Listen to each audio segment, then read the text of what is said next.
आगामी दिन में सबू मो बस गुड़िक इलेक्ट्रिक बस हेब एवं 400 रु अधिक डीजेल चालित बस चलुछि।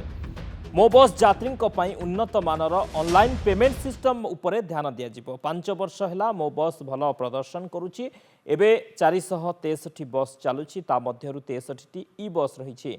आगकू सबुगुड़िक ई बस चलिबो। भुवनेश्वर 100, कटक 100, संबलपुर 50 और राउरकेला 100 ई बस चलिबा नै योजना हेउछि। ई बस डिपो को अधिक उन्नत कराजिबो, उन्नत ज्ञानकौशल व्यवहार हेबो, सुरक्षा उपरे ध्यान दियाजिबो बोली कहिसंती क्रूटर परिचालना निर्देशक अरुण बोथरा। 2018 रु एही सेवा आरंभ होइथिला।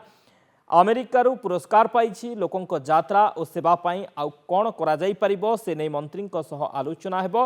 बस डिपोरे सोलार विद्युत करण होइछि।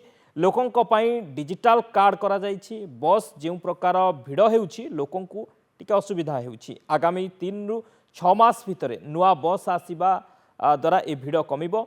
चोरी और पॉकेटमार उपरे रोक लगाजिबो। जेउ माने जिनिस छाड़ी देउछंती सेमानंकु फेराई दिया जाउछि बोली क्रूटर परिचालना निर्देशक कहिसंती।